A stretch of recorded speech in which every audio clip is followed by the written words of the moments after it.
What in the world is happening? I stared at the video playing on my phone. It was showing our home, specifically our bedroom. I have an app on my phone that streams footage from our security cameras. In the footage, I saw my husband with another woman. Were they hugging? They looked too close to just be friends. Then I heard voices. You sure she has no idea? Yeah, I've been following your plan perfectly. She's clueless, believes everything. I can imagine it. They laughed and playfully fell onto the bed. I was shocked because that woman was my own sister. I'm Nancy Hadley, 50 years old. My husband David, who's turning 55 this year, and I have been married for 20 years.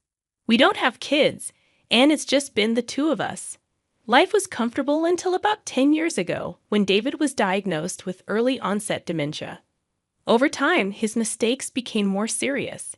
He started forgetting important business meetings, even struggling to remember how to do his job. Work became a real challenge. In daily life, he couldn't recall where he put things, had trouble dressing himself, and his sense of direction got so bad that he would bump into things. There was even a scary incident when he left the kettle on the stove, almost causing a fire. So David and I turned to my sister Anne, who manages a care home. Following her suggestion, we had him tested at a hospital, and that's when he received the diagnosis of early onset dementia. David had to retire from his job, and now a caregiver from Anne's facility comes to our home twice a week. These days, I'm the main provider for the family, keeping busy with work every day. Nancy, how is David doing? It was the day our regular caregiver, Ms. Johnson, visited our home. You're here today too. He's your husband, so I'm concerned. After all, we're like family. Since we started relying on Anne's facility, she would often check in before I left for work. She's been caring for David like a brother since we got married. Back when we were younger, she always wanted a big brother, and she was the most heartbroken when David was diagnosed with dementia. Despite being busy with her own work, her frequent check-ins meant a lot to us. Thanks to Anne and Ms. Johnson, I can leave David at home with peace of mind while I work. My income is crucial for our finances, and I'm grateful to both of them. However, they can't come on weekends, so I bear the caregiving responsibility alone during that time. Balancing work on weekdays and caring for David on weekends leaves me with very little time for myself. I wasn't fully aware of it, but I must have been quite exhausted. A nurse, familiar with me from the hospital, where I took David for his regular checkup, noticed my fatigue. Mrs. Hadley, taking care of your husband is undoubtedly tough. But you also need some time to rest on your own. You're right. While I know I can ask Anne and Ms. Johnson for help in a pinch, I don't want to trouble them further. By the way, a new nurse at the hospital, who used to work at a specialized dementia hospital in New York, suggested, maybe she can assist you. Look, there she is.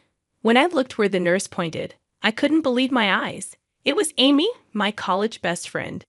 Amy seemed surprised too, but we hugged and celebrated our reunion. Amy, who was active in the softball club in college, still looked sharp with her neat short haircut. Nancy, you haven't changed at all. Neither have you, Amy. I'm so glad to see you. Amy shared that she waited for her children to grow up, got divorced, and returned to her hometown. Just let me know when you're free for a cup of coffee, she suggested. When David, in his wheelchair, emerged from the examination room after his tests, I introduced him, saying, "Oh, this is my husband, David. It's been ages since our wedding." That's right. It's been a long time. Amy, Nancy's college friend, bent down to match eye level with David, who was seated in a wheelchair, and paused for a moment. Amy, is everything okay? Oh, sorry, David. We met once at your wedding. Is that right? I'm looking forward to taking care of you in the future. Thank you in advance. David smiled and replied. Amy seemed to look at David with a somewhat meaningful expression, perhaps noticing my puzzled look. She stood up with a smile. I've taken care of many patients like your husband, so I might be able to offer some advice. I think I can be of help, so feel free to ask. Absolutely, I'll definitely rely on you. Thanks, Amy. We said our goodbyes. Later on, I encountered Amy on several occasions, such as when I went to get David's medicine or when his health declined. Each time, Amy would look at me with concern, but I pretended not to notice and brushed it off. A few months after my reunion with Amy, David and I visited the hospital together. Just as David was called in for an examination, I heard Nancy. When I turned toward the voice, Amy looked serious. Amy, is everything okay? Your husband, David, just went in for his examination. Do you have a moment to spare? Certainly I do. Amy guided me to a counseling room. Nancy, how's it going with taking care of David? Are you worried about yourself? Thanks.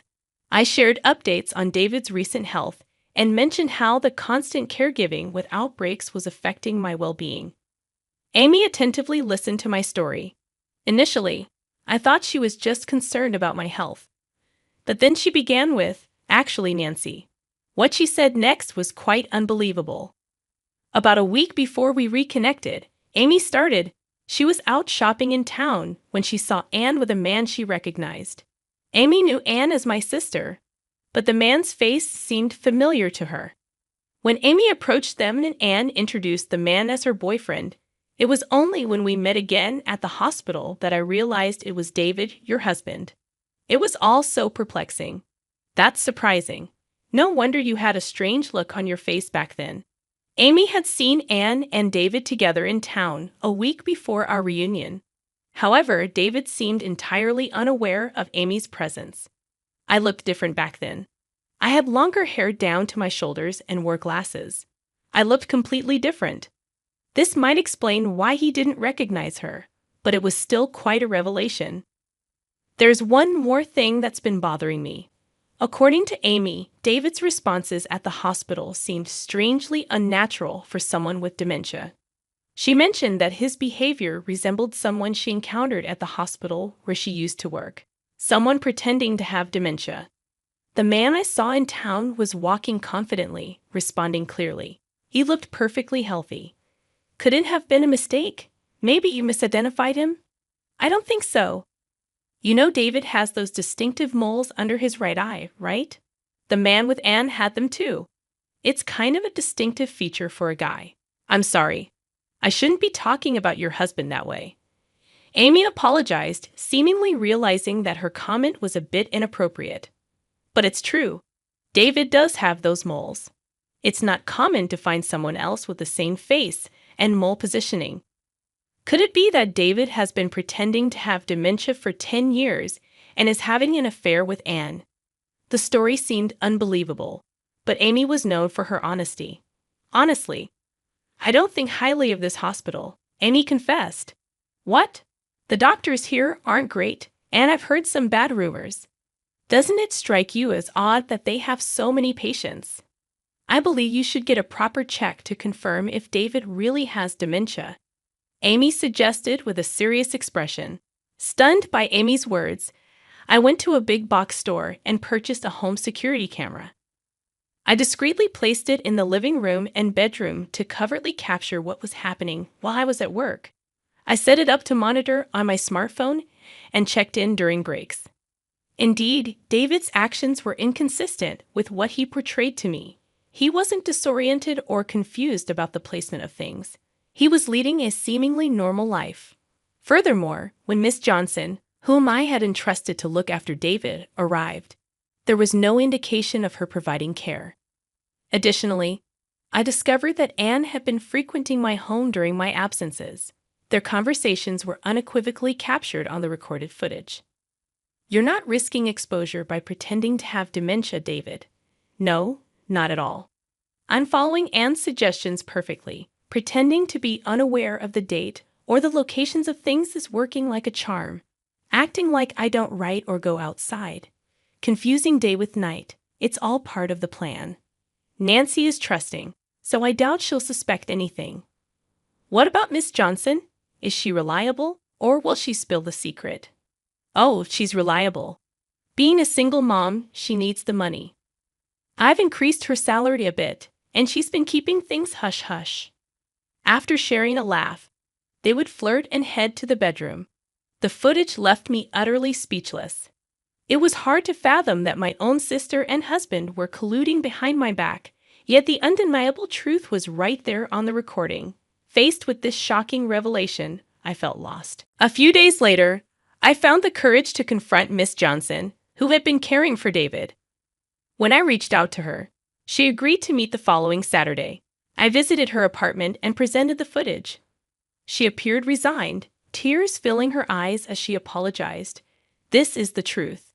I've been deceiving you all this time, and I'm truly sorry. I don't have a license, and finding another job was a struggle. I had no choice but to go along with what Anne said because she offered me such attractive terms." As seen in the footage, Anne, a single mother supporting her child alone, needed the money. However, she grappled with guilt as she realized she was aiding in deception. Her guilt led her to share her testimony with me and provide copies of receipts, daily reports, and her diary from that period. Regardless of my financial struggles, what I did was unacceptable as a human being. I am truly, deeply sorry. She continued to express remorse repeatedly. In addition to the evidence and testimony from Miss Johnson, I decided to gather more proof. After meeting with various involved parties and learning their perspectives, I consulted with my lawyer and opted to confront David and Anne at the site of their affair. On a typical weekday, feigning my usual work routine, I lingered near my house. When Anne arrived and it appeared to be the opportune moment for the two of them, I returned home, capturing the scene.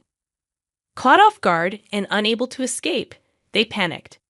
With a cold tone, I said, "I know everything now, David. I heard you messed up your cherished job, got sidelined, and grew to dislike your work." These were details his co-worker had shared about David's conversations with colleagues.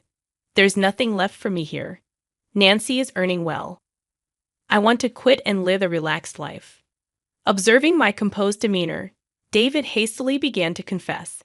"It wasn't my idea. Anne seduced me.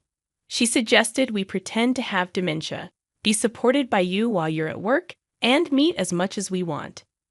Even Miss Johnson had been recruited by Anne to serve as an alibi. David's words seemed to place the blame on Anne rather than me.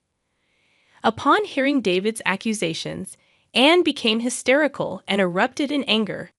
"What the heck? David was fully on board with the plan, and now he's trying to evade responsibility. That's cowardly. Shut up. You're the one who kept pushing me into this. I just went along with what you said." As they bickered stark naked, my heart grew colder. I couldn't tolerate the situation any longer. "That's enough, both of you. Get out." I threw their clothes, along with Anne's purse scattered on the floor, out of the living room window and then closed it. Despite their persistent banging on the window and pleas for an explanation, I ignored them, closing the curtains. When their attempts to communicate persisted, I sent a message on WhatsApp stating, "Be quiet. If you don't want the cops called, leave now." Suddenly, they fell silent.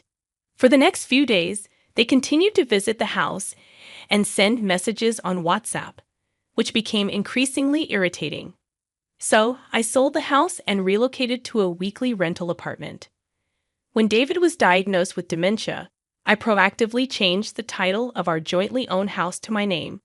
Considering David's retirement and diminished ability to handle financial matters, I thought it prudent to avoid potential complications if a dementia patient had decision-making authority during an emergency. Unexpectedly, I was able to sell the house for more than anticipated and use the proceeds to quietly purchase an apartment. While I hadn't anticipated this specific situation, I must commend past Nancy for her foresight. Subsequently, I initiated a divorce from David and asserted a claim for the division of assets. Whether or not David has the means to comply is inconsequential. It is a declaration that they inflicted this upon me. I will neither forgive nor forget. After the divorce, I heard through the grapevine that David remarried and now resides in Anne's house.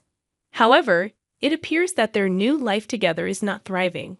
While this is purely speculative, I believe David and Anne might have been swept up in the excitement of their affair.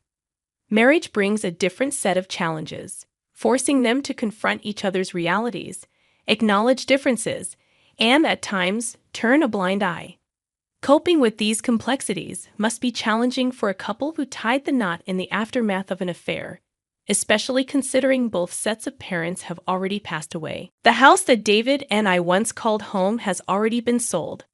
David is left without a place to return to, and with no other family to lean on. They must confront their challenges on their own. Frankly, I couldn't be less concerned. I would say they are facing the consequences they rightfully earned. Thanks to Miss Johnson's revelation, Anne's facility lost its license and was forced to shut down. It appears the facility wasn't generating enough profit to repay the bank loan taken when it opened, leaving Anne with a substantial amount of debt. It seems like an appropriate price for a sister who stole her sibling's husband. The dubious doctor who issued the fraudulent diagnosis also faced repercussions. Following the incident, his staff, including Amy, resigned one by one, rendering it impossible to sustain the business and resulting in the closure of his clinic. Evidently, he had been accepting requests from questionable sources, providing false medical reports as he did for David, and, in return, receiving patient referrals. This unveiled the truth behind why he had a considerable number of patients despite lacking the necessary skill and a reputable status. Discovering the truth was a shock, and I couldn't help but be appalled by the audacity of some doctors. However, I acknowledge my own responsibility in this matter. I was overly trusting, believing my sister's words and the dubious doctor's assertions without questioning them. According to Amy, I tend to be too kind and overly trusting. I've always been averse to doubting people, but lately, I've been reflecting on the need to scrutinize information more and think independently. On a brighter note, Amy seems to have secured a new position at a large general hospital in the neighboring town. Her work experience at a New York hospital garnered respect, and she has already earned the trust of her colleagues, enjoying her work. Following Amy's suggestion, Miss Johnson also found employment at the hospital cafeteria. Wow, adorable. Amy's eyes lit up at the sight of a puppy frolicking with a ball. This little guy is a male miniature dachshund I brought home about a month ago. He's become my cherished companion, offering solace to my heart and body after long days at work. Since the arrival of this pup, Amy has started visiting my apartment more frequently. He's just so cute. I can't resist coming to see him, she claims. However, in reality, her visits are driven by concern for me, though she won't admit it. While I've lost my husband, I now get to relish enjoyable moments with my best friend. I find myself thinking that a single life, enjoying the company of a female companion, doesn't sound too bad after all.